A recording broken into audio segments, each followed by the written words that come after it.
Wholeness and Balance Vibrations family. I trust everyone is well. Today we're actually going to start off by doing a sound check really briefly just to make sure that the levels are good. If you can hear this message and it's coming through clearly, you can just respond in the chat and let us know it's coming through loud and clear, or if we need to put a little bit more volume on it. Thank you so much for joining.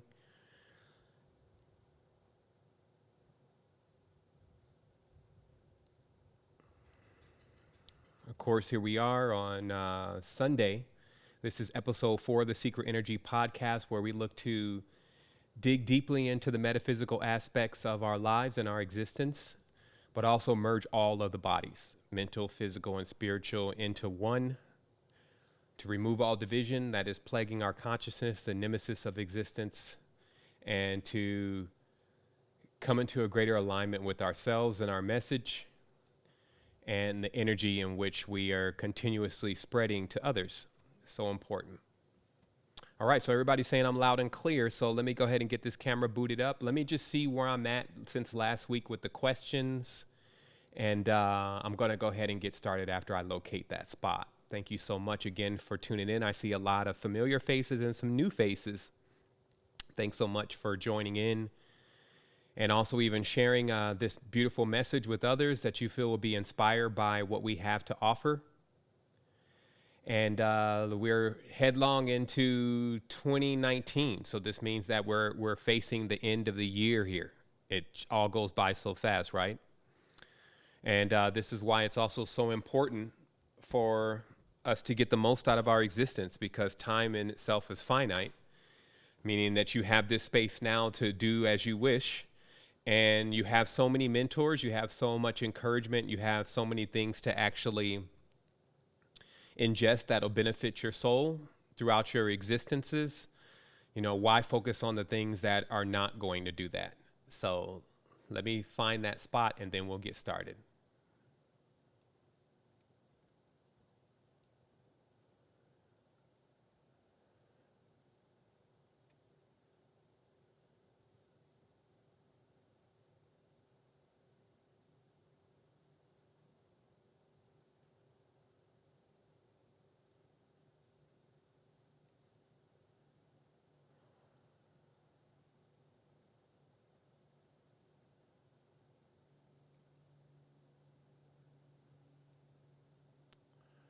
Oof, okay.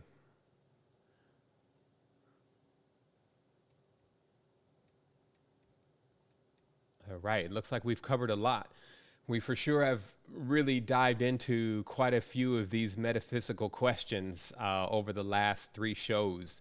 It's been truly amazing to just be able to open up a space that can address this type of topics. And I do want to say, you know, for the record, you know, I do my best.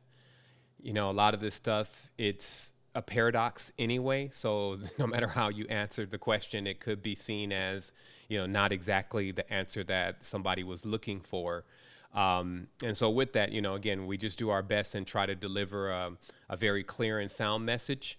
But the nature of this reality literally is paradoxical. So sometimes what we're saying may apply to some and may not apply to others. So there's always a reminder to take what benefits you and then leave the rest. This is your metaphysical smorgasbord.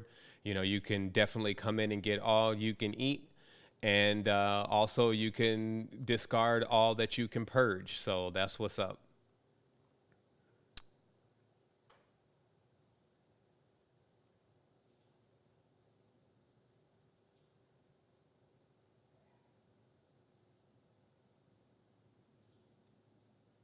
Okay. I'm still looking for that fine spot. Just give me one quick second. There was a specific place that we left off, and I'm just looking for that start point. Okay, here's one right here. I think this is where it was. We talked about as Kundalini permanent and temporary. Okay, yeah, that looks like where we left off last, for sure. All right. All right, here we go. Here we go. Okay, so before we start, first giving all honor and thanks to the ancestors. That's the most important thing. That's our DNA.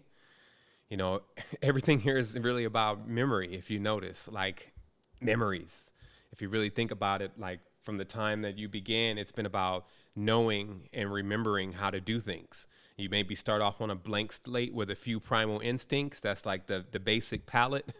And then you're to color in your life. And a lot of times what you experience between the time you're born and 5 years old begins to dictate the rest of your life, or the lens in which you see the rest of your life. So some of us may have not had such a great time on the planet at that age range. And so we have some deprogramming to do. And that generally means a deep dive. And a deep dive, of course, is when we have to go to even the foundational principles that we've been taught to believe in and start questioning those principles. And of course, that's very uncomfortable because it actually changes the context of what's going on around us. It also puts us, again, not into our comfort zone, and it allows others to begin to challenge us as far as what they think that we are and who we think we are. So most stay normal, basically. They stay the way that they were, and they feel like that's the way they always have to be. But some of us are here. In fact, quite a few of us are actually here to begin to make a new way. We see so many diverse creations. We've also taken example from all the reflections around us, and we see things that we would like to benefit from doing ourselves. And then now it's about how do we get that into play? And unfortunately, conversation is only a part of that, meaning the knowledge itself is still only a part of that. The wisdom itself is what we're looking for, because that's what gives you the application. So despite the nature of the questions, I do my best to actually give you things that you can apply, because I feel like that they're the most valuable. And this is, of course, in this day and time. It's 2019 going on 2020. I always say the movie from the future. And so things are a bit different than 3,000 years ago, when, the structure of society was in a totally different order. And even we were probably in a different sub-yuga, or in a different stage of consciousness. And so I try to bring things relevant to what exactly is happening right now, and not just quote all of the masters of ancient times and the philosophers and give something that's really, really verbally pleasant to hear, but actually brings in a bit of disturbance of how we're actually going to apply that into the reality that we're in today. Because again, I see overall play with the isms, all of the isms and the IDs, of the consciousness, which are very important because they develop identities. However, we have to realize some very, very basic things about especially occultism in relation to the eyeball. Okay. And we've talked about the eyeball a little bit. We call it the iris. This is actually the left side of the brain. And the iris, I've started to crack in even more, is what they would call the all-seeing eye. Sometimes they try to make it so mystical. Sometimes they make it just one group of people. Sometimes they try to make it an archon or an overarch. But that's just because they don't know what they're talking about. The reality of this is that the eye to the entire thing is omniscient only in the respect to the physical planes and spiritual planes that actually contain beings that have eyes. But if you notice, I constantly run up on insects all the time. They got that eyeball and they're looking at you. So they got one, you got one. There's even one that's inside of the consciousness. So there's eyeballs everywhere. And if you think about just the reality of looking at something, it can be new. Look at most of our experiences spent with us, like I said, with the memory, trying to actually find new things. And so the eyeball is what generally witnesses new things. And when you think about new things, you also think about kind of things that are alien, meaning that if something is new, the term is it's alien or foreign to you until you get used to it. So I believe 100% this is where the connection with the eyeball and the alien and all this really comes from. And truly, you do have some very mystical things going on in there. But if we get off track and again start accrediting this stuff to all of these external forces, that especially if they're harbingers of our own reality, then we've steered ourselves in the wrong direction. And this, as I've become more and more adept at my knowledge and wisdom and application, and just internally digging into self and feeling self as a cosmos, this is ringing true all around. And it does that also on an etymological level. And this is why I encourage those who have not read The Code to the Matrix to check it out. There may be some things in there that are a bit outdated since the book was written almost 10 years ago. However, there is in there in itself a key that allows you to begin to tumble the words within your mind and begin to decipher what exactly is going on in the reality, because you can't just change language overnight. However, you also see a lot of puns. And I actually came into one yesterday. We were talking about this word miss, like, I miss you. And someone said, hey, do you miss me? And I said, hey, I don't really miss anything or miss anyone. And the remark was, why? Because it was seemed almost as if that was kind of cruel or callous. And I said, well, I may feel other terms of endearment, but missing, no, because if I'm going to see you again, then you're not gone. Okay, and I'll say that again. If I'm going to see you again, you're not gone. So there's no reason for me to miss you. Because if you think about this word miss, you'll also realize that it means, like if I say, hey, I'm missing my coat, that means my coat is gone. So for us to miss others is kind of misappropriate because they're still here. They may be back, but there's no reason to miss them. However, that's one surface interpretation of etymology within the English linguistic system. But notice how this same word miss is actually referred to from the feminine nature, like Mrs. Doubtfire, right? That's not a female. Mrs. George, Mrs. Scott, Mrs., Mr. and Mrs. Okay, so the word Mrs. is also seeming to be a reference towards the female. And this is, again, that continuous pun that I see throughout the language that is in itself genderized. I was talking about the other day also how the word manual, and there was one more word I had synced that was all about basically things that give you instruction. Guide. Okay, that was the word. So in this word, you have guy, which is a man, and you have manual, which is a man, as if to say that only men are capable of being guides. And this, again, is what starts to allow you to see the linguistic programming within the language. And when you're aware of that, it starts to unravel things in your own consciousness that may be set up as things that will hinder you in time because they're just not balanced. So, I trust that rings true to those that are etymological whizzes and they love this kind of stuff, but it never ends. Like I've never stopped ciphering words cipher even in the sleep. And this brings me to a greater level of clarity. So for those that just think that I'm like coming up with some of this stuff, I never really come up with anything. What I do is I actually look at the linguistic system. I see the as above, so below nature within the entire reality. And then I find where those connections are, and then I adapt to those connections. But what I don't do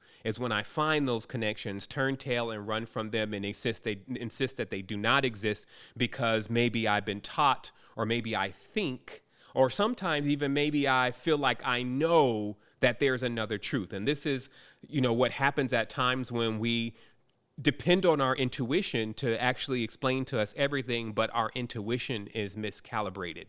There's a lot of conceit that goes on in the I-ness where even when they say, well, someone says, this is what I feel, this is my gut feeling, and then they feel like, okay, well, that's obviously the truth. But if the gut is disembalanced and filthy and has not been cleaned out in a while, then the gut truth is actually probably going to be distorted within itself. And this is just a sober pill that we all have to take as observers and experimenters with the reality that you will make mistakes. And in fact, the whole art of, in itself, experimentation is to actually make mistakes first and then use the mistakes to calibrate to the perfect balance. So if you also, again, think about the idea of an eye, which is the left side of the brain, or a watcher, as it's often called, you can see that the only thing that you would really consistently be watching all the time would be some type of experiment, something that you're actually conducting where you need to monitor it in order to actually see what the results are going to be. And of course, that has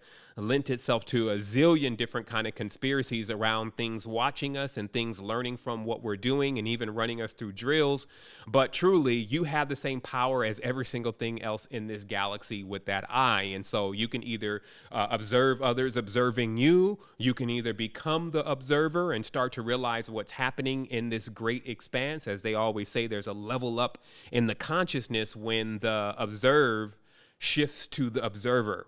So this is the keys and the pathway to do that. And this is also spooky free, meaning that it doesn't include a lot of the triggers that go along with when you actually speak certain words. So there are many words that we're using now. And as I said, your ground to how you interpret things actually comes very similar to, like, let's say, for instance, a system. Like, there's a lot of systems right now that the moment that you start typing in the computer, it starts to auto fill or auto try to get an idea of what you're saying. Okay. And the brain works like this, and it will do that with everything. The moment I start even saying the dog needs to go up the tree, your brain automatically, faster than you can think, and your consciousness faster than you think, starts imagining a dog and imagining a tree. And it has to do this, but it only can do that based on the information that you had before. It actually paints a picture of a dog based on what you had before. And so this also means that even when I challenge concepts like words like Satan, words like Lucifer, also being related to Saturn and Venus,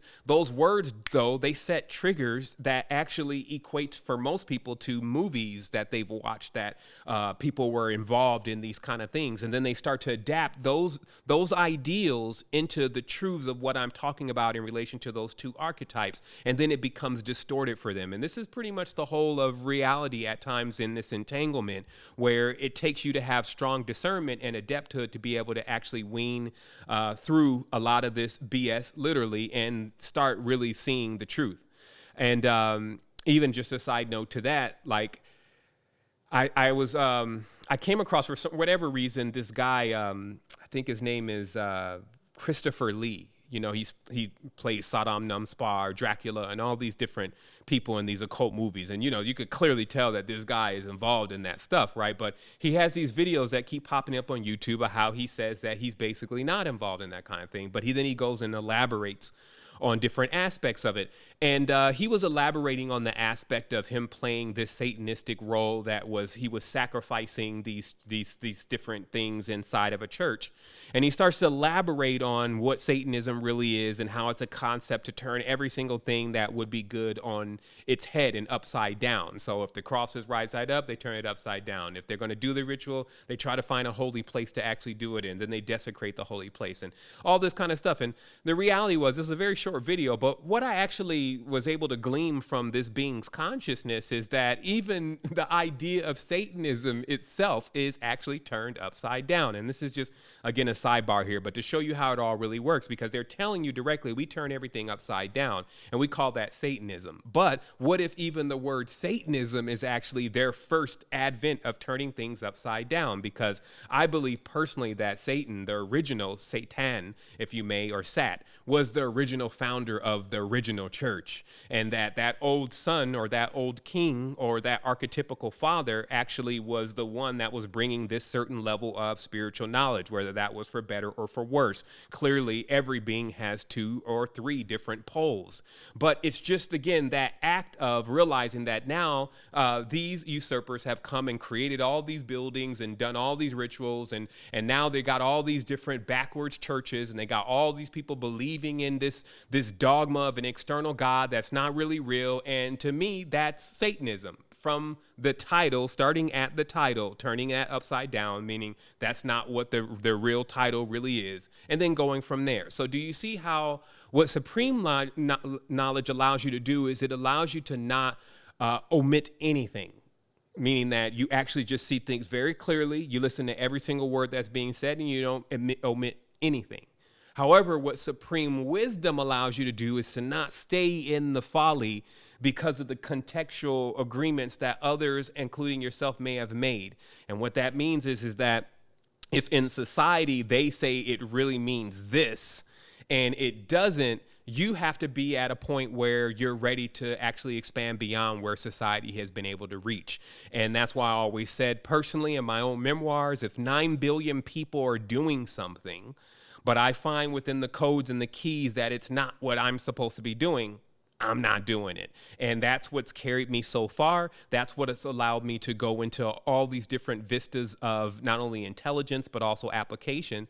And even more importantly, that's what has been able to allow me to be here doing this and giving this message despite the incessant YouTube comments and, you know, the stress of the 16 to 17 hour day, the building of the technologies, especially for our children and things that we need in daily life. And sometimes in not getting, especially the resources resources and the support to do that, and then getting a lot of people playing around. Like, I just don't like, especially since this is so serious at times and my time is on the line, the playing around, the fake help, and all the different things where people are just trying to gratify more of their I-ness.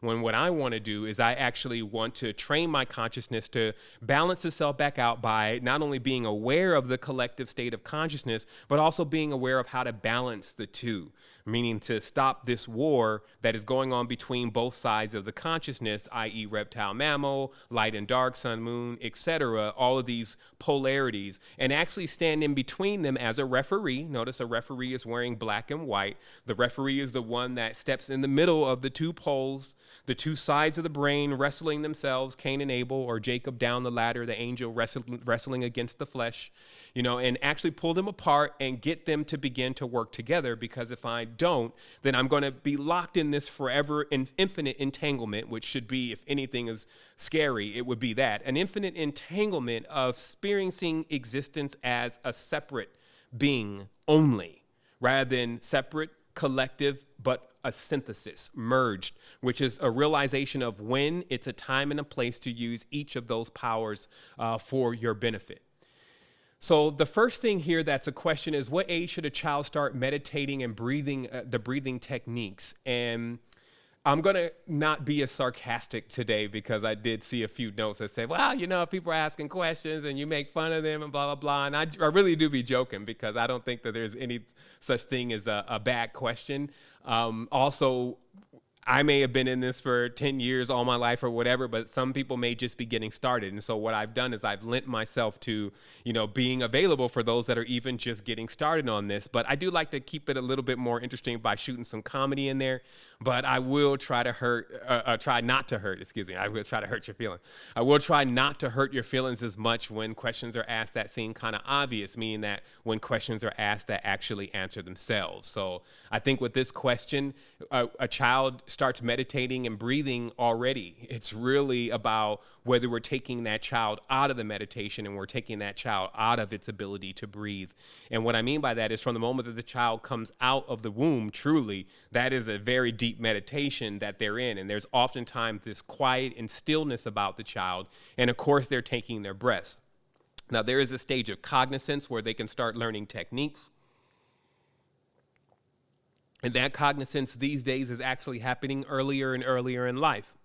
Like my daughter now, she's 7, and she knows how to do lots of different things. And that's just because she hears about it all the time. And so truly, it's not only that, like realizing when the child reaches the cognizance and you can start teaching the techniques, but also doing things that will actually keep them from breaking. Basically prevent doing things that break their meditations. Right? Like introducing things that will break their meditation. And this could be, very disturbing music. Sometimes you want to get your music going on. You like it. You need the bass. You need the subs. But then you got this new baby. And then this new baby's also being bombarded by all this. So that could be breaking that child's meditation. Right? And then also with the breathing, it's of course showing by example, because what happens with children is they're into mimicry. That's also the memory and learning things. So if they constantly see you taking the deep breaths and engaging in the breaths, then it's natural for them to actually do that same thing. So it doesn't become something that you're actually teaching them per se. It becomes something that they continuously do, because you're encouraging that, because they're watching you and seeing how you behave. So that's what I'll lend to that. So the next question here is, how do we stop blaming ourselves for using plants to help us reach higher levels of consciousness and not feel like we are bypassing and cheating? Okay, so I'm gonna read this question again, because it's a little odd to me. How do we stop blaming ourselves for using plants to help us reach higher levels of consciousness and not feel like we are bypassing and cheating? Okay, so I get what the person is saying.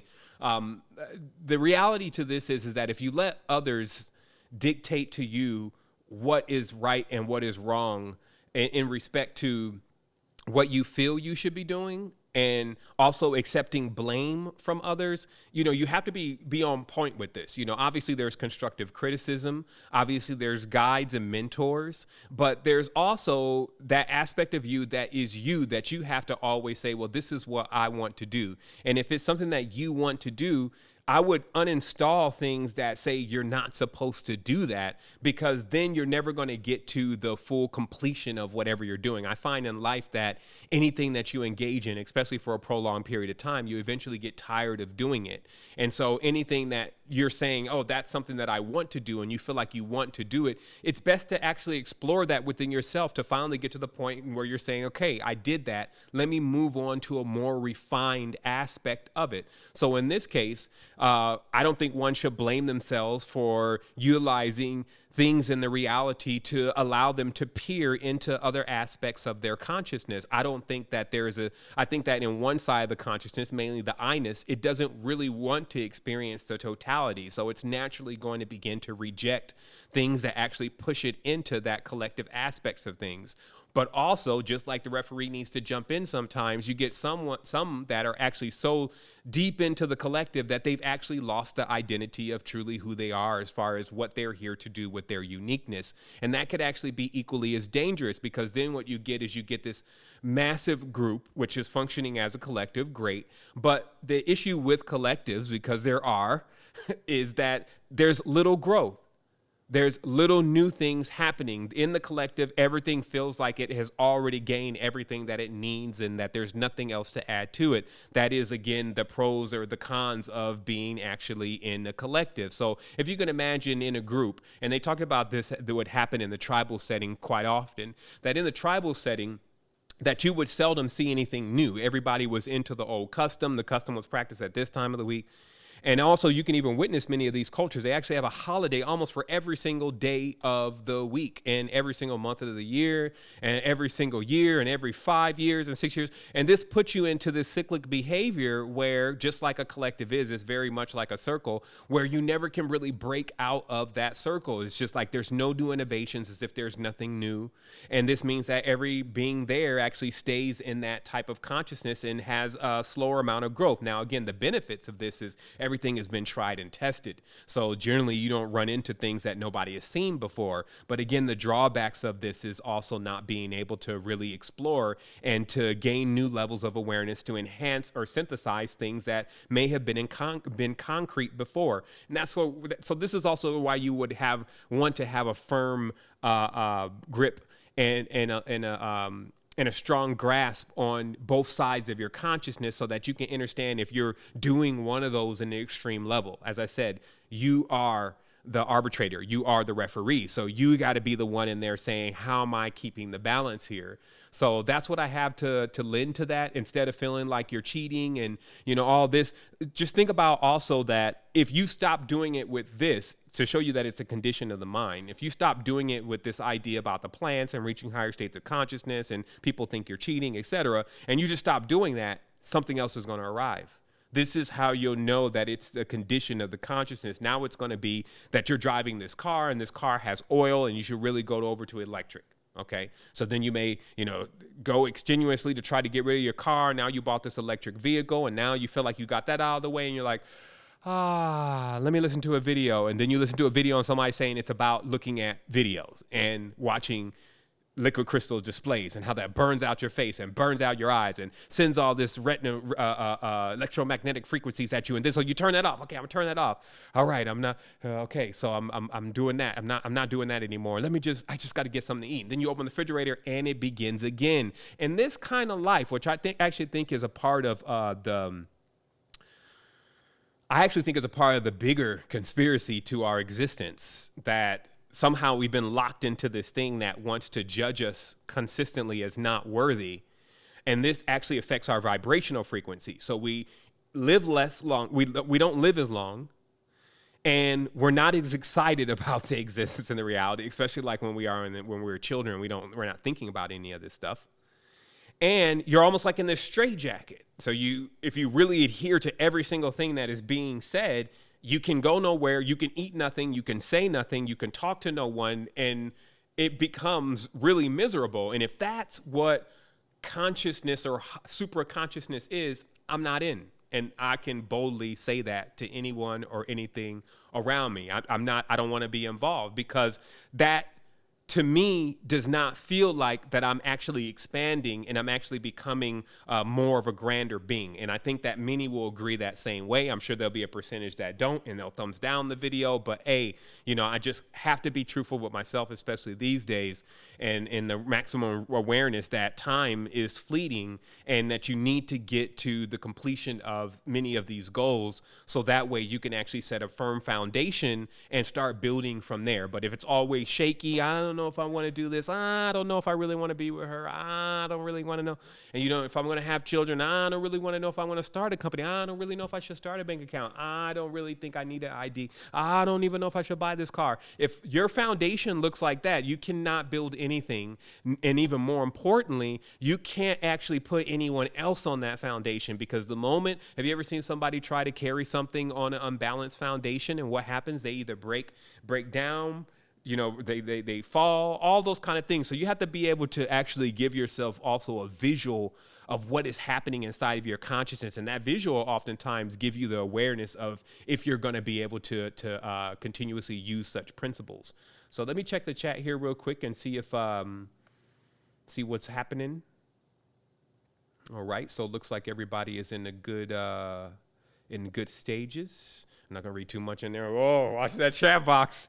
That chat box is, whoo, lots of consciousness is moving through there. So, okay, so this next question is that I'm an empath, and I can sense the soulless beings that I encounter, but it comes across most of the time as disgust for them. I feel very separate from them. How is the experience with themselves? Okay, this is interesting. When we say soulless beings, and this is what we were talking about before in relation to these new concepts that come along, and then everybody jumps onto these concepts, and then because they seem to fit something that we're experiencing, we then give them this title, soulless. But the interesting part about this is what is the soul? I think we talked about this last week, is the soul is the energy that fills everything. So there's a soul in plastic. And if you want to argue about that, then you're arguing against nature, because plastic comes from nature. And so every single thing here contains an element of the energy and an aspect of the energy, and is completely filled with the energy.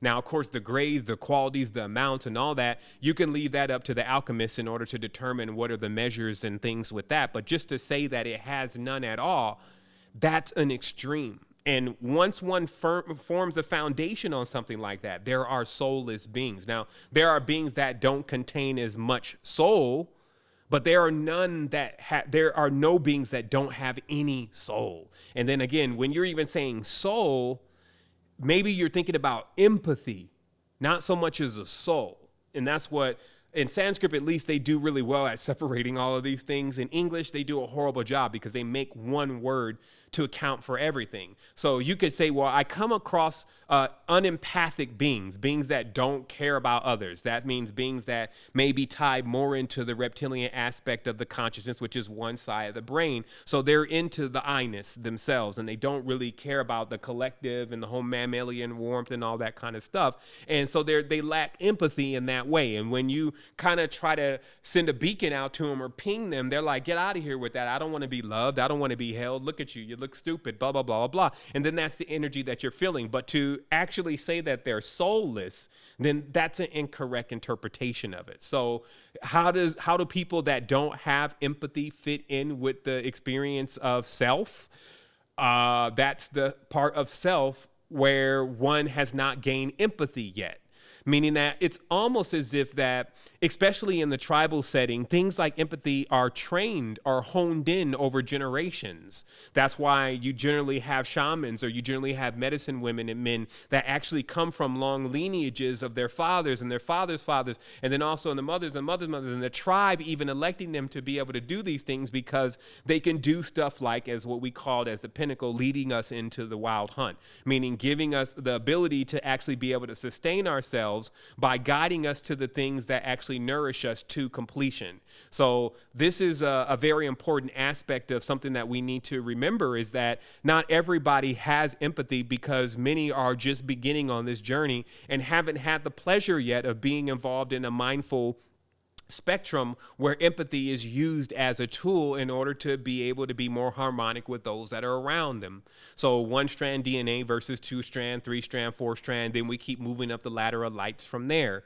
But again, to say that they're soulless is a grave mistake, because then you would actually then insist that there's some things that can't contain a soul.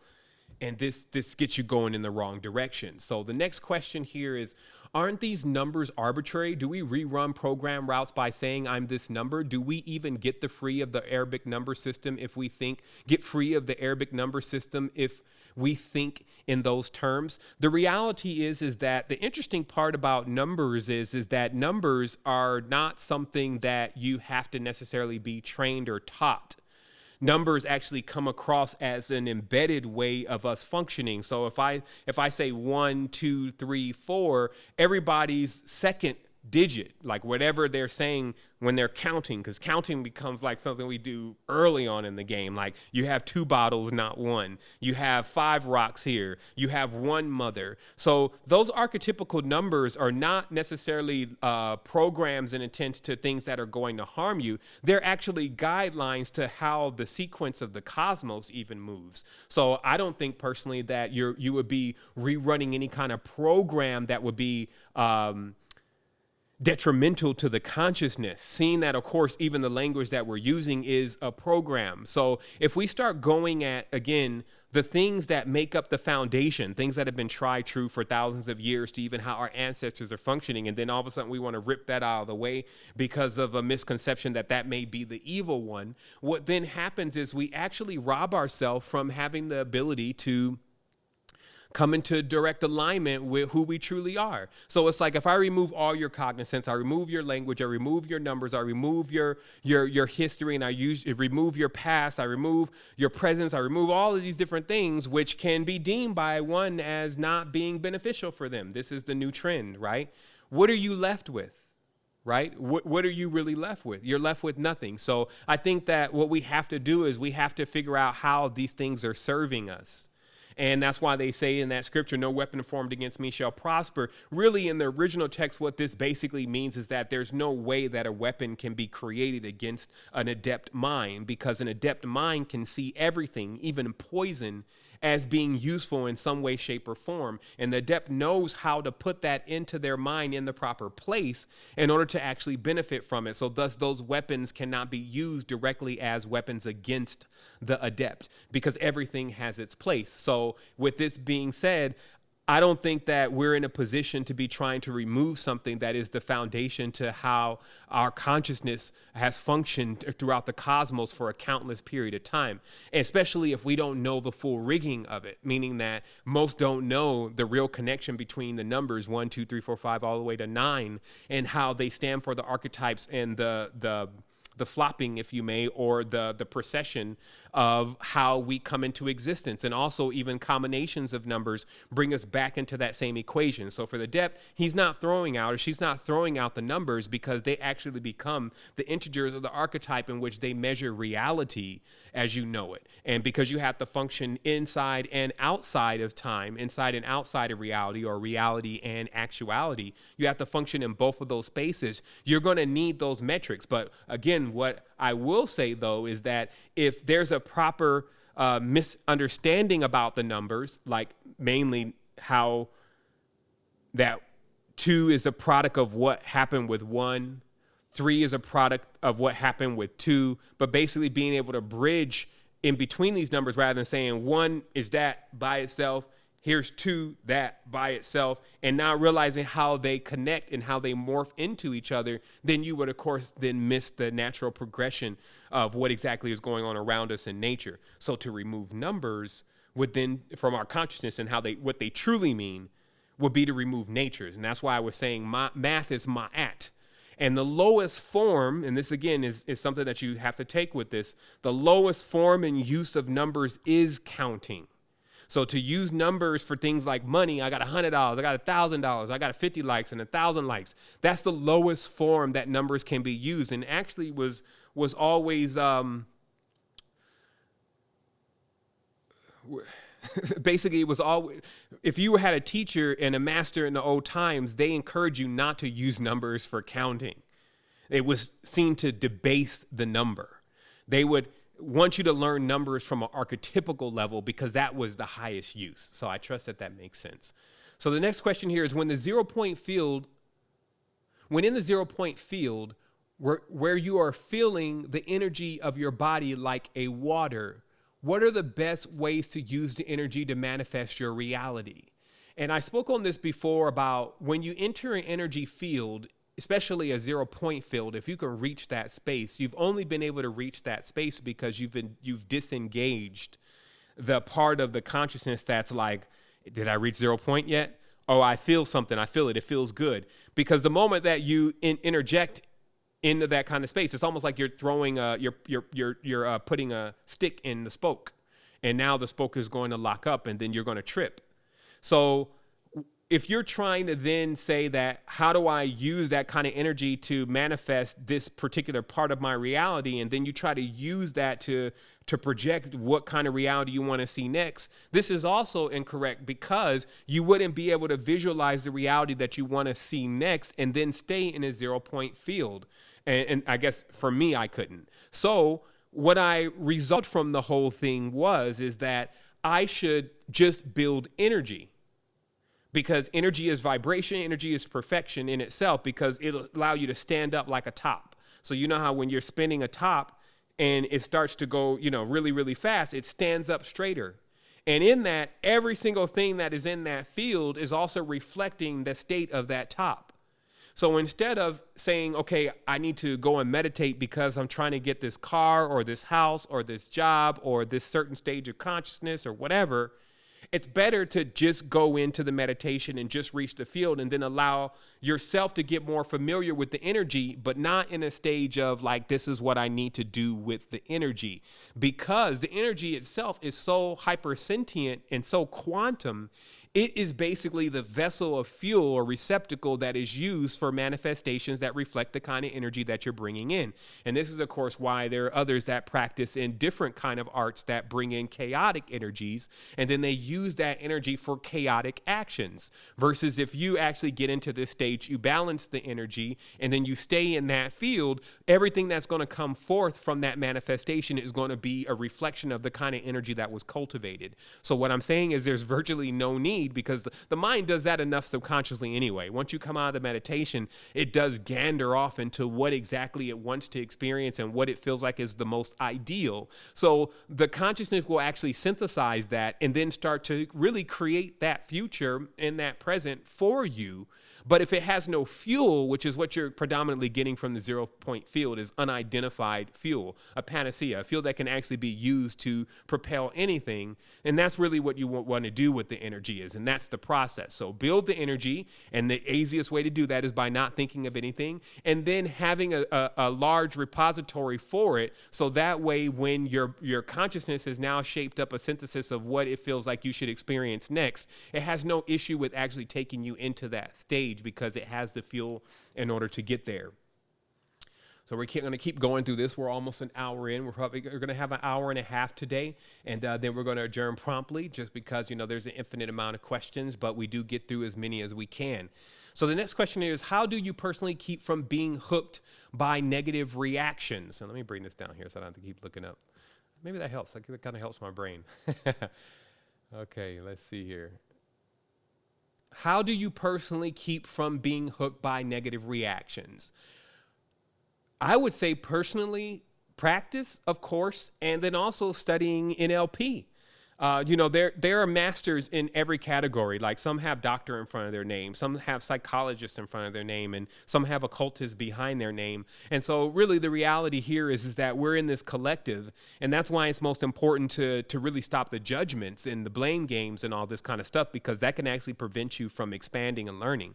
So you can see somebody that doesn't necessarily fit the demographic that you like and turn off their message because you feel like, oh, they can't know the truth because they're X. And then that's your stigma. That's a real problem. But if you actually are starting to realize that all is self, and you do that energetically, you're then attracted to the information, even if it's in a finite way, of the answer it is that you seek. That's what's been happening for me. The more vast I am about realizing that all of these are a part of my consciousness, i.e. all is self, the more that I'm able to be led to information that actually is like, wow, I think that this more has to do with what we're experiencing in the metaphysical field than even what people call metaphysics. And in this case, NLP is one of those things, actually seeing how the consciousness begins to actually form all sorts of ideas based on different conditions that has been put in. And we've talked about this a little bit in ambassador training. Ambassador training, by the way, is always off the chain. It's always something new coming through because it's co-creative. If you want to join, I definitely recommend that you jump in if you can join. But we've been talking about hypnosis recently and just how everyone is under a stage of hypnosis or trance, whether they know it or not, because we do it to ourselves. It's being done to us, from the TV and products being sold to us. And it's also being done to us on a bigger level that is not even considered as a product. And this is when someone's trying to sell you a nation, or when someone's trying to sell you a person like a president, or when someone is trying to sell you an ideal or idea like what you mean being in a certain skin color, or all of those things are contexts that must be hypnotically suggested to those that have inherited those dispositions. So because of that, it's about realizing that anybody that's hypnotized, though, is not going to know that they're hypnotized, that's going to be the number one trait that everyone hypnotized is going to exhibit, is that they're going to deny that they're actually in some type of hypnosis. And that's why I was saying that what Alcohol Anonymous really is actually the laws of the original Illuminati. And that the A period, period, A period, period, which is a symbol of the Illuminati, is actually the symbol of Alcohol Anonymous. And when you look at the principles, you just strip away the idea that you're just getting rid of an alcohol addiction, and you just use the principles to see that this is how you remove any kind of habits or addictions or stagnant points. Then you actually will become illuminated off that kind of knowledge. And the beginning of it, and that's why it's so effective, but again, it's compartmentalized. It becomes effective because the beginning of it says what? That you first have to admit it. Because if you don't admit it, then it never really occurs to you. So the group of covert hypnosis and all the different things that you see going on in the reality where hypnosis is used, it functions on that key fundamental, and that's to boast up a person's I-ness or pride or ego to make them feel like that this couldn't happen to them, and then to proficiently do it to them and they'll never would see it. And so because of that, it's important to actually study that, study neurolinguistic programming, and actually see how you can begin to remove these impulses, things that happen so fast that you couldn't even catch it, which would then be a negative reaction. And then, of course, there's a little energy siphon. There's a reaffirmation of a stage that you've been actually stuck in, and now you're still stuck in it. And then you actually don't find yourself really cured from it. And that's why I also made a statement the other day about how many people were really actually cured, if you may, from pain, illness, sickness, and different things that they said that they wanted to get over. Did they forget about it? Or is it still deep down there somewhere and just not as prevalent as it used to be? How many times are we able to actually get rid of something completely? And I would argue that we probably never get rid of something completely. We may suppress it. And so to truly be able to get ourselves in the proper state with whatever we experienced, we have to harmonize with it. And the only way we harmonize with something is actually being able to understand where it's coming from and where it's going and where it came from. And that actually takes us to be very courageous and go within ourselves and say, this is what happened to me, and this is the direct result of that. So what was also brought up is how it's easy to manipulate a person that has experienced trauma from a specific, let's say, demographic. Let's say, for instance, I got beat up by, I don't know, Arabian or Arab kid when I was younger, okay? And it was a pretty bad fight. He just totally whooped me. So let's say 15 years later, when someone else comes to me and says, hey, I don't like Arabs, it would be easier for me to say, neither do I, because of the experience that I had when I was younger with that Arab kid. You see what I mean? And so that's a light example. But if you can think of the reality, which I think of even the Western culture actually functions on racism, like most of everything that is produced, even when we were younger, especially when you watch the cartoons and you realize this, is all functioned on this division and racism and all this kind of stuff. So then later on, 10 or 15 years in the future, when something is presented by that same party and says, we don't like this, it's easy for a person to say, I don't either. But now, in having full mastery over your consciousness, you have to be able to wipe all of that stuff clean by harmonizing with it and by recognizing, hey, that's where that thinking is coming from. And it's also a strong generalization because it's never going to be an everything with anything. And then as I start unseating all of that, then it actually starts to bring a much more grander being. And I feel like that if we keep saying, well, I'm going to become activated or I'm going to become enlightened or all of that, that's more of what we're talking about. We're not talking about raising into the sky in a beam of light like a Jesus Christ going into some spaceship. We're talking about actually being such a 360 well-rounded being on the physical plane that you actually do reach contentment, which is feeling great about where you are. And then anything else that you're benefiting from your daily growth, you're doing it in joy, like meaning that it's actually something that is becoming what you feel like is strengthening you, not something that you feel like that you just have to do. Because anything that you feel like you just have to do, even if you keep doing it, it starts developing certain isms and stigmas within the consciousness that don't allow you to truly get the experience that you were looking for from it. So the next question here is, I remember one of your old recordings where you said about that there being 360-degree different parallel realities we're operating on. How do we collapse them into one? And what's that like? Thank you. Okay, so what we're talking about is that obviously, and this is the difference in the states of the consciousness. This is the difference in the sides of the brain, is that one side of the brain is phased into this particular reality, this particular space, this particular identity, while the other one actually has a free-flowing integer. So in this case, I had to explain just recently the difference between linear and non-linear time, because sometimes when that's said, we take it for granted that everybody actually understands what that means. And just to be very clear, linear time is to insist that time is like a straight line, that, you know, the moment that you begin, you start moving in the opposite direction, and that you would never return to that space ever again.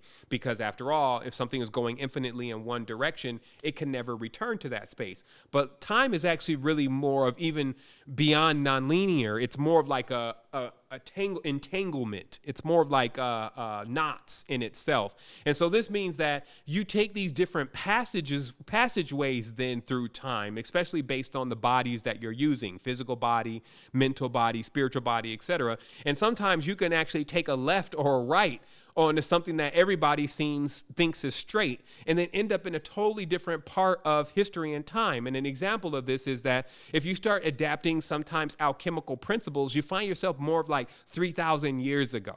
Alchemy is like having a master's degree in alchemy right now is like having a master's degree as a steam engine engineer. Like there's probably going to be, for most people, so little use for something like that, seeing that we're in 2019. But to the connoisseur, just like if you like steampunk and all that kind of stuff, to the connoisseur, you're probably going to go build motors. You may even develop things that you feel like that you like that run on that same technology. But the reality could think that it progressed way beyond that, even though the same components within everything and how it functions is always exhibited as a mirror across time. So what I'm saying here is that the 360 aspect of the reality is always experienced with the right side of the consciousness, because the moment that you turn on or activate it, however you do it, you can do it through breathing, which brings the hemispheres of the brain in balance and actually allows you to be able to actually push more off into one hemisphere, especially as you become synaptical, or actually more of in the lucid state when the body actually lets go from a conscious mind. It's actually eased. The I-ness is kind of sleep or doing something, and then you start drifting over into that other aspect, and then that's when the 360 field opens. So I don't want to make it seem so complex to do this, but that's for sure where that is located and how to actually access it. The next question here is, how do we become beyond space and time? Okay, and sometimes these are, again, it's almost like a Guardians of the Galaxy movie at times, some of the questions, because we want to do things that if we end up in those spaces, we would probably feel very uncomfortable or maybe even afraid if we actually get into things that, we've somehow cooked up in our consciousness of this is where I should be. But then we find out that the concept itself wasn't founded on really many principles. And this is how, let me explain this. The consciousness is capable of traveling into spaces that you can think about, but are not completed. They're not complete.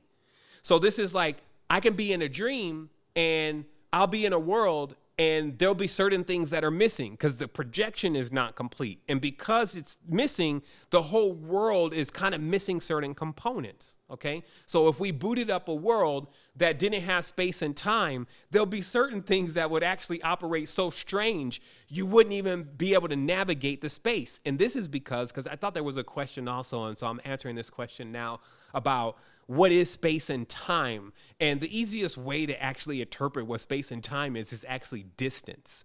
And I've talked about this before heavily in one of my previous conversations, but distance is really space and time. Why? Because when you're moving on from something, let's say I'm moving on even from this moment, I'm creating a distance between this moment and what was going on in the last moment, okay? And then also, if I wanted to go to the last moment, it's going to take me some time to get there, okay? This is space and time. Now, going even deeper, for me to get through space and time or to navigate space and time, it has a lot to do with the kind of vehicle that I'm using as far as how fast that can happen for me. So if I'm using one aspect of my consciousness, I can actually travel through space and time quite rapidly. Give me just a quick moment here. Let me mute some lines.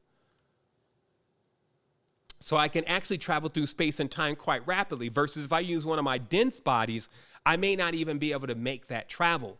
So space and time is actually what we're creating from the distance of what we have from our last action to another.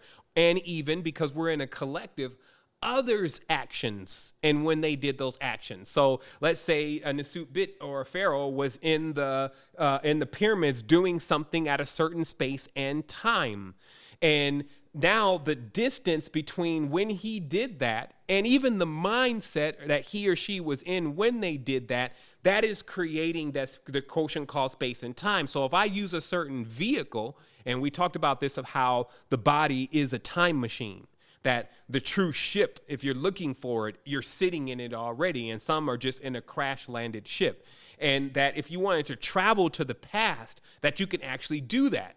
And your consciousness, especially when you go to sleep, if you have a good grip on the dream space, you can actually travel into that space. And also there are certain substances that give you the ability, if you learn how to train yourself and to stay focused on where you want to go, and then that you can actually get into these different spaces and times, and then you can even make it back here. And these all look like, if you want to know what the visual is, tubes.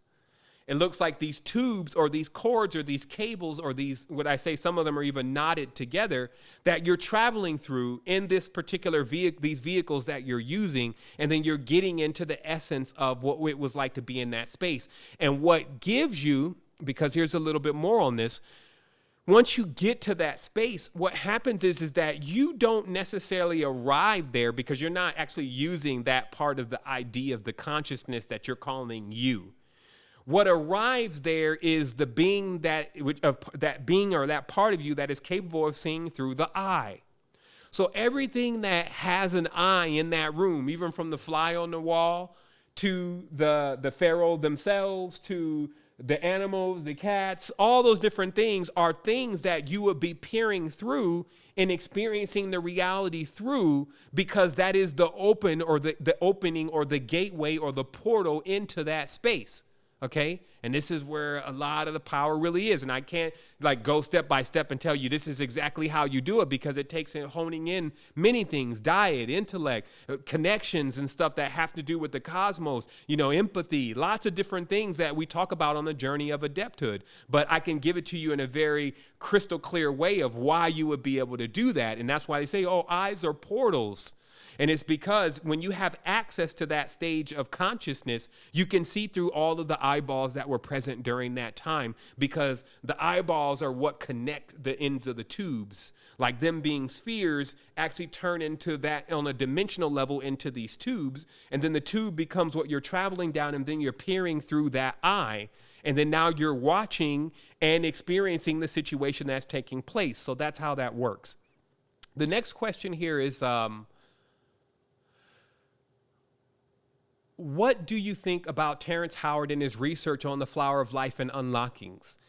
Personally, I think that it's amazing when anyone, and this is just, keeping it real, it's amazing when anyone comes into their wake up process, especially those that are on different aspects of the consciousness where they can affect others. Sometimes we're looking for credentials. We're looking for a certain status quo, et cetera, to prove to us that what is being said is correct. I think we do that every day in this reality. Like, some may feel like their pastor is going to be the moral bearing for them. Some feel like their president is.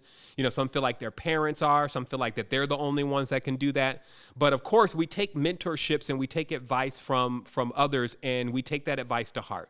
And I believe personally that Terrence Howard has the capability of doing that for all the people that have watched him through the first time of whoop that chick, all the way up to, some of the stuff going on in Empire and all of that. And then finally bringing all of that into this awareness that, okay, here's what my culmination from all of this has really been. So that's what I feel about it personally. I feel like that at any point that someone can become a conduit for the truth, because the truth is actually running through all of us. That's why a lot of us start actually saying the same things, even though we're not directly trying to repeat what another one is saying. I do also feel like that we do take sometimes notations from others, and we take that knowledge upon ourselves as our own. And I guess since it's all collective, okay, cool. Even though, I guess even ideas of copyright and things are all founded on this new structure. But overall, because, when we speak overall, rather than, nitpicking into the nucleus is about what we want each person to do and how we want them to do it as we come into a greater understanding. I think that anytime a person starts raising their consciousness from something that is base and normal into something that is expanded, then they have the full spectrum of being able to actually impact others that are also in that same space. And so, this is sometimes what I have to consistently remind myself of, especially when I see Mind Valley commercial. No, I'm joking. But anyway, anytime I see someone that is teaching what I feel like is like, I just got to say it like that, like, I also have to remember there are people that are at that exact level, but they're not always going to remain at that level. And that if we're all here like stepping stones for each person, they may start climbing up that way and then start eventually reaching more potentized knowledge. But if there's only the potent knowledge, or what people say is the absolute truth, I find that that'll probably be like something that people won't be able to break down and really understand. And so what we're all doing here is we're actually breaking down this knowledge and this awareness coming from the sun, if you may, and many of the lunar bodies, and also a lot of the stars in the cosmos. And we're bringing that through these receptacles, and we're actually beginning to dissect that in a way where others can chew on it and to eat it properly. So that's what I feel about that right now, today, 2019, what is it? It's Sunday, November 24th. So that's what's up. That's my status of that right now. So this next question is, are people experiencing war living out their ancestral karma, or are they just learning from a contrast to learn more about self? This is a great question, because I actually study war quite a bit. I think it's probably because genetically, I think there's some that are actually more of genetically disposition to warriors. And this could be also because, let's say when you grow up in a tribal setting, they're going to definitely single out the men that have a certain type of genetic thing. Maybe they're tall, maybe they're athletic build. You're going to go defend the tribe. And if that happens 5 or 6 generations, then it's just going to naturally feel like your thing is to defend the tribe. Okay. And then you're even going to find that you're kind of geared very well to do that, even genetically. So because of that, I often think about wars myself, and I think about people engaged in war. And in fact, my biggest contrast in this reality that I work to help me balance is actually war zones and people that are actually experiencing so much trauma, especially if I can't really harmonize with why they're experiencing that. Like, for instance, there's wars going on right now, even in Gaza. There's wars going on in Iran. There's sanctions. There's all this stuff. And then you see these, even the men that you see, men and women alike, and women and children. And then you see them experiencing this torrential nightmare going on with the external reality and war. And, rather than, trying to offer an actual answer to that, I only can give you a little bit of insight into what I think is actually going on. What I think is going on is that what our DNA, like as far as from our children, like from the time like we're like as a child, then our father, then his father and mother, their mother, etc., is that we're carrying this dinonucleic balance, okay? Like literally like a bank account. And that in each generation, it's like your mothers and fathers, and then it becomes your responsibility. Each generation, it becomes a responsibility to synthesize the experience, to actually weed out what is deceptive and what is distortion in the experience. And when we don't do that, then what happens is the next stage of our DNA inherits those imbalances, okay? And I believe that we can be misled by others suggesting to us, and I think that religion has done so much of this, it is the number one culprit of this, suggesting to us these levels of separations that exist on the highest level, i.e. that gods are not liking each other. My dad can whoop your dad, because that's really where it actually comes from, is that when you have tribal feuds, it's really family members, elders even, going at it with each other, and even some of them losing their lives. Like, my God is more powerful than your God, right? And then what this produces, because all of this is obviously the greatest stage of immaturities, is it produces these distortions like what you even see when people are praying to God about helping them destroy someone. Like you see people in Israel, help us, and we pray for the peace of Jerusalem, and we ask for God to help us in our struggles and bringing, and it's like, whoa, buddy, stop. If you're praying to the God that you're saying is in this book that has all this power, and it's still wars and things going on, it would be common sense for you to understand that obviously that God is either not involved, or that concept of that God that you have is actually propelling that. But that's why common sense is not common when you are hypnotized.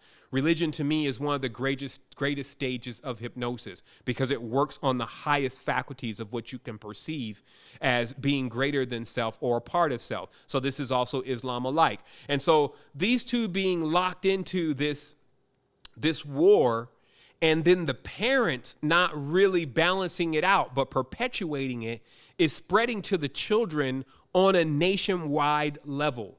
And so this is what I feel like that war zones are consist of, is that this debt-based system where, because you killed my uncle, even something that you don't even know happened, because you killed XYZ, now we have to act out this lifetime in war. And this also could happen even within things like slavery and things like, let's say, white versus black, and all these different things that keep one locked into this quarrel where one can literally say, I'm going to spend the rest of my life fighting this battle of basically trying to balance out this atrocity, when really to balance out an atrocity, you wouldn't be able to do it that way. You can't balance out atrocity by creating another atrocity. That's like what they call fighting fire with fire. You just set the whole thing ablaze.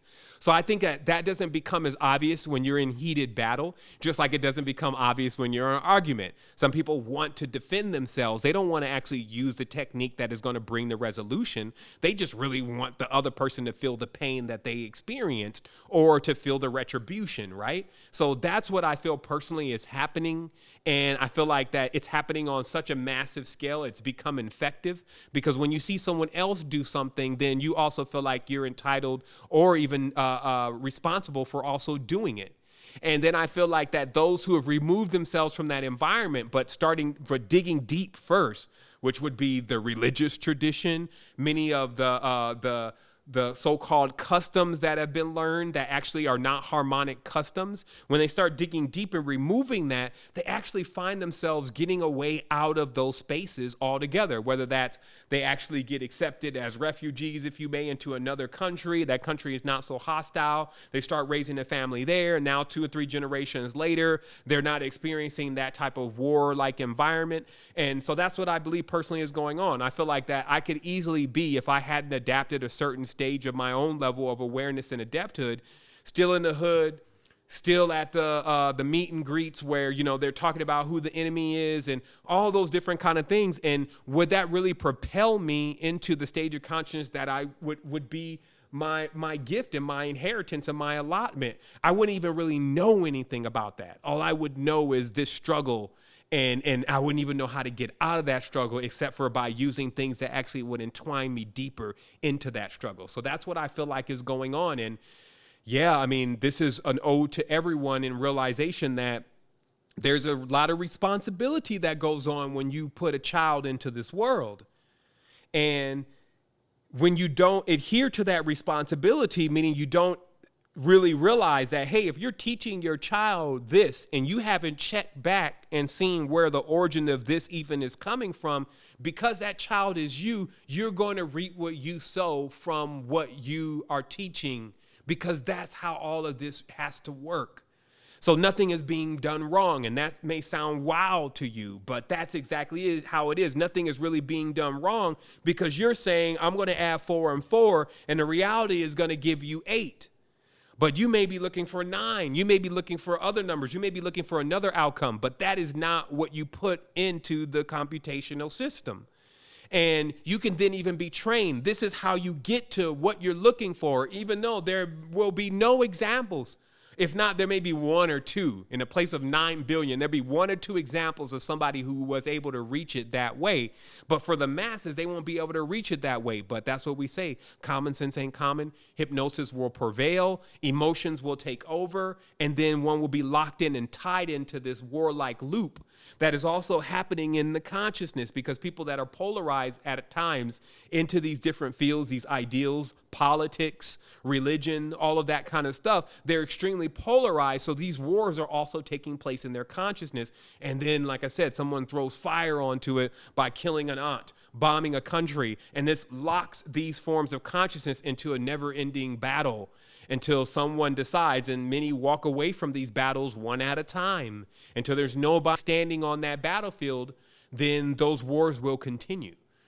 So this next question here is, and we're almost at that point. I think we're going to end up here at 10:50, which is about 10 minutes. We also have a giveaway, and we're going to give away 2 semesters of the Interversity to those who are actually tuning in. If you would like to be entered into this giveaway, then all you need to do is type something into the chat box, like what's up, wholeness, anything, and then Nightbot will register you as an eligible user. And at that stage, then we'll go ahead and make sure that, you know, you're included in today's giveaway. So that's what's up on that. So I'm gonna keep going with this. Can you remind us of the significance of 528 frequency and the precision required to benefit optimally? Okay, so 528 hertz in solfeggio is the center of the spectrum, which actually gives us the pattern that looks like the torus field. It also looks like the concave, it looks like the concave, wow, what word am I looking for? Concave, convex. It's just a concave pattern. I guess that's all. It's a concave pattern. And what it is that the benefit of 528 hertz is just that. It's actually the center. It brings things actually into a harmonic field. Now, to use it optimally, though, because what I found is sound is not always the best carrier for frequencies, because sound can only penetrate to a certain level. So when you understand the properties of frequencies, you realize that actually if you times 528 hertz times 2, you actually get the same field ad infinitum. These are the octaves that you actually, when bumping frequencies up through math, properly, you get the same frequency, but on a different spectrum. So I only can speak about what we were doing is we were bumping the frequency up until it reached radio waves, a radio wave level. And then we were playing that frequency across devices that can play radio waves, which is pretty much any device that can cover that spectrum in the frequencies and hertz. And that had the ability to actually penetrate the body all the way down to a cellular level. And then, so what you would do is you would replicate this harmonic frequency or tone or spectrum into the body on a cellular level, which could actually cause regeneration in many areas that are actually showing entropy. So in conclusion here, it balances extremes, okay? Because some people were looking for it to make them fly off. And, you know, if that means that all of your system has come into balance and now you've inherited that, then that's what would happen. But technically, this is not to push your frequencies all the way into the higher spectrums.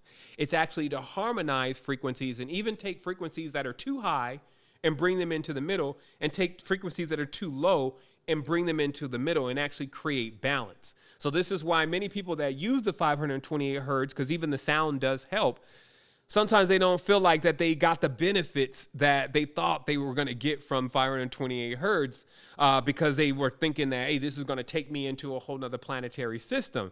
When really, once your consciousness is brought into balance, if that balance equals that your vehicle is capable of doing that, then that's where you would go. But if that balance just means that you would be removing dis-ease, meaning extreme systems, extreme frequencies that are in the body and in the organs, then that's actually what would happen. And then you would benefit from that feeling. And that feeling could often be just calm.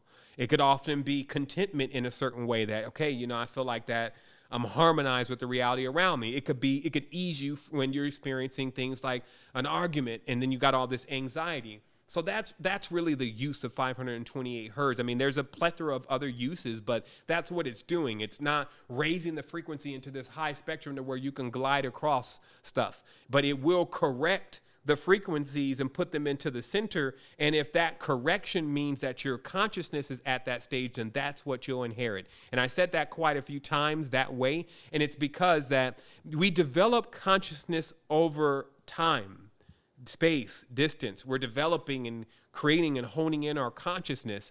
And 528 hertz becomes a way to actually harmonize this consciousness that we've been developing and honing in, to bring some normalism to it. Because when you begin as a neophyte, all you're really trying to do, and I can definitely say this from experience, is raise the frequency as high as they could go. And that's even sometimes the norm. It's like high alkaline, eat only this, do only this. And then you raise the frequencies up, but then you cause these extremes where either you fall down as equally as you rose it high, or you zap yourself into a completely foreign field and put your whole consciousness into shock.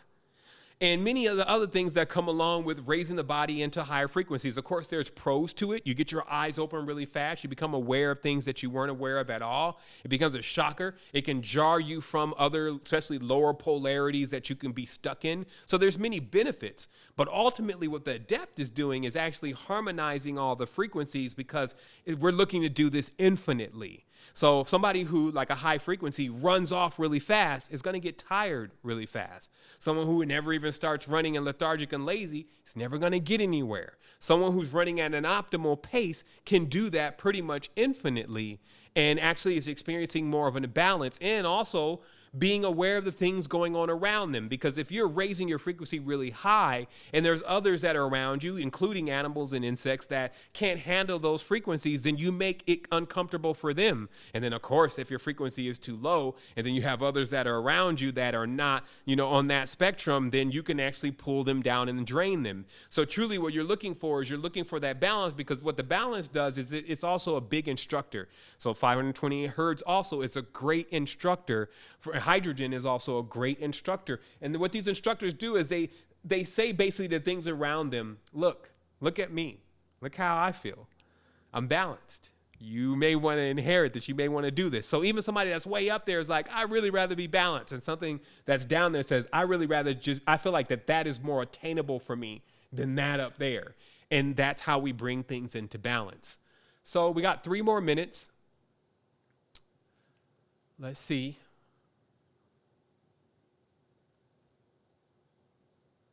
Okay, so I think we've reached, well, there's quite a few questions, but these questions will be for next week. It does work out great for me to actually have questions that we can roll into. There's probably about 8 or 9 questions, maybe even 10 here.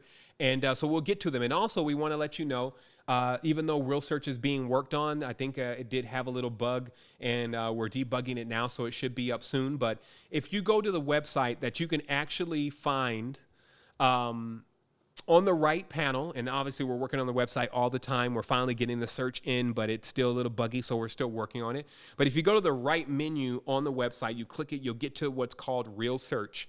And what you're capable of doing is you're capable of searching Real Search based on the keywords of the questions that you have to ask me. And Real Search right now is searching through all of my knowledge that I feel like were my high points as far as the videos that I made in the past. And so if you're looking for things like more knowledge on Kundalini, you can search Real Search for that keyword Kundalini, and you'll get lots more information about it. And you basically get every single video that I said Kundalini, which will shorten the amount of time that it takes you to get through my material. Because I know some have said that, these 3-hour recordings at times, they're impossible, especially what goes on today.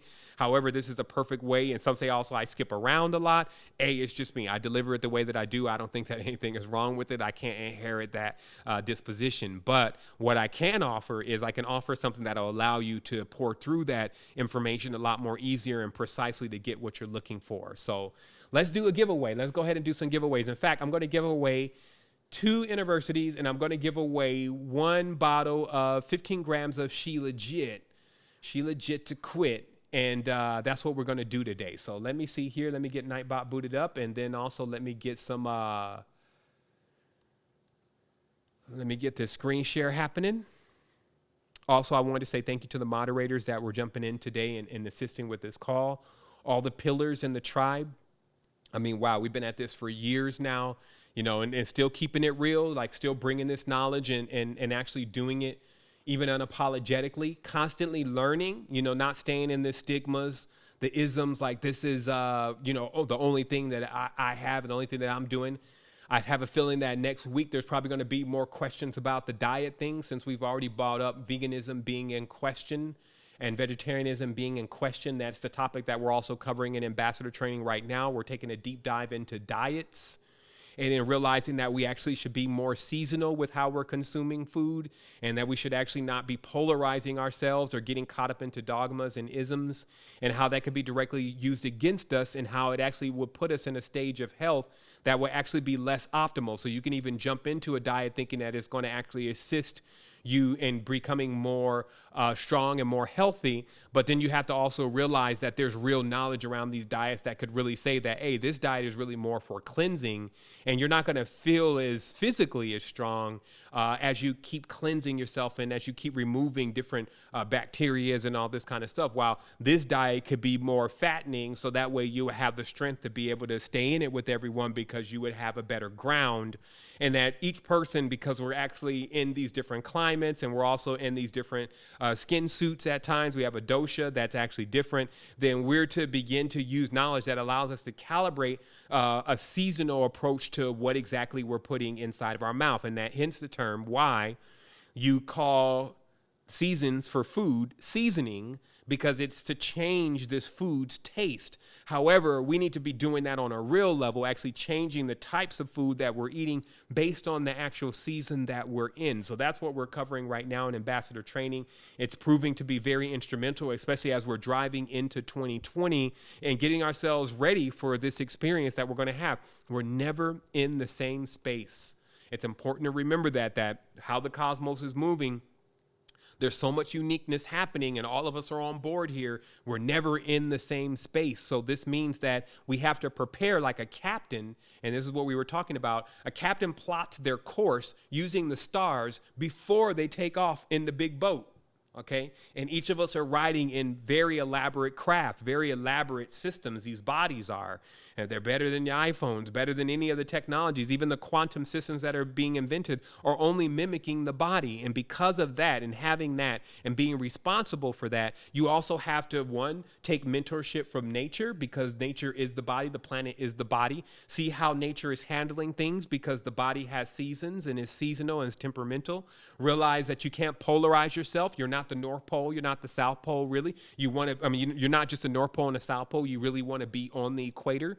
And then realizing just how much power you have in balance, because even from common sense, anytime there's something that happens on one extreme or happens on another extreme, you can get into those easier to actually cause resolutions if you're sitting in the center. But if you're already on this side and you need to be way over there, it's going to be so much more difficult to make that journey, that most of the time, once you get there, the problem is already going to be either too great for you to be able to overcome, or it's going to be no longer in existence to where you can see what exactly happened. So we want to remain in the center of our consciousness. It's the best stage of logistics, and we need to use common sense these days, especially with all of these Instagrammers and the selfies and the, I'm doing this, it makes me better, and all this going on, because that's, of course, what I promise to do here, especially with this community and those that listen to my message, is to keep it harmonic and balanced, keep us growing, keep us experiencing. And I'm not going to compromise that for things like status quo, reputations, and all these other things that we build up that really fall when the truth stands in. So let us stay with truth and actually continuously grow. So the giveaway begins. Here we go. So first, we're going to give away one semester of the university of your choosing. That would be either semester 1 or semester 2. And in order to redeem this, then you will go to the bottom right corner of the site. Let me show that to you right now. Maybe somebody will recommend our site to Webby Awards. I think it looks amazing.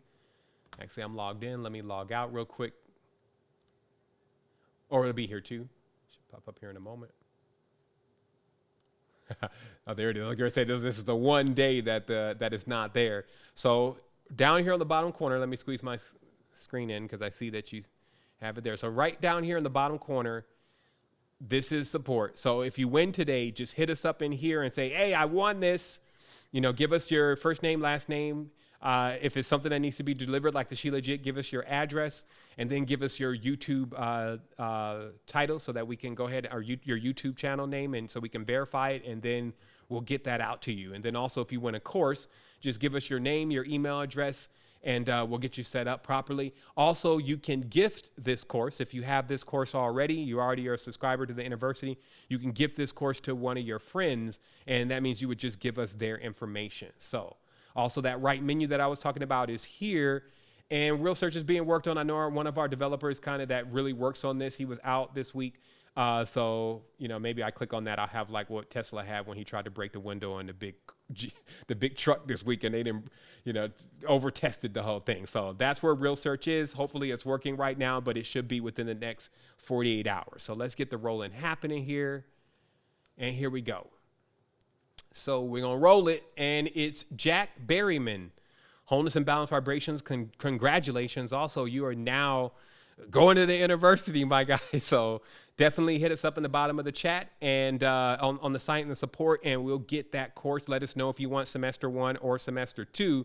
You can actually check out which semester contains what by just jumping into the site, into the store, and going under courses and actually checking out semester 1 and semester 2. There's a syllabus there. That means that we let you know everything that we're going to talk about inside this course. And so some things may appeal to you more than others. So you can do that. So let's hit it again. This time we're going to give away that 15 grams of She Legit. Let's roll it again. Bada bing, bada boom. That goes to Daniel Draws. That's what's up. Wholeness. You've actually been able to accomplish getting a bottle of She Legit 85 plus minerals in fulvic acid and humic acid, which is perfect to break down those nutrients, break down those minerals so the body can turn them into the proper nutrients. And that's what it is. So that's for you. Definitely contact us on the bottom of the site, and we'll see you. And last but not least, let's see who we got. Balance Vibes. What's up? What's up, my brother? Looks like you going to the university too. Unless you have it already. If you want to give it to someone else, then that will work. But that is what it is. So today we've given away 2 semesters of the university. And we've also given away a bottle of 15 gram She Legit. We welcome everybody to check out the store if you're looking for what I feel like is the best products online right now as far as getting you holistically in the right solutions for yourself and your consciousness. And then, as I said, if you're looking for that direct mentorship, jump into ambassador training, and boy, it's always happening in there. We're on sync, we're live, we're a tribe, we connect daily, we're there with the live chat. It's really a treat. And if you're actually in the position right now though, and it's been a little tough for you financially, or you feel like that you can't really make the commitment right now, you're not excluded. We have specialist training ready for you. It's free. There's a lot of value there. We put our hard work, time, energy, and everything into the same essence that we put into everything else. And so you can begin to dial in sovereignty, especially before 2020, by taking those courses. And you'll find that on the course page also on the site under specialist training. So, Wholeness and Balanced Vibrations Tribe, thank you so much for tuning in. It's always been real. Sending lots of love to everybody as we keep flowing through this. And I look forward to next week with all those beautiful questions that are coming through. And also, if anything was said today that didn't resonate with you, always remember that it's a smorgasbord. Take what's going to benefit you, leave the rest. And also, if there was something that was offensive that was said, remember it wasn't personal. If it offended you, then all is self. So that meant that I would feel offended that you were offended because you're taking it the wrong way. I'm here doing this with love. I actually spend my hard work and time and energy. I could be anywhere. I could be doing anything, but this is what I feel like is most optimal for my life and my path.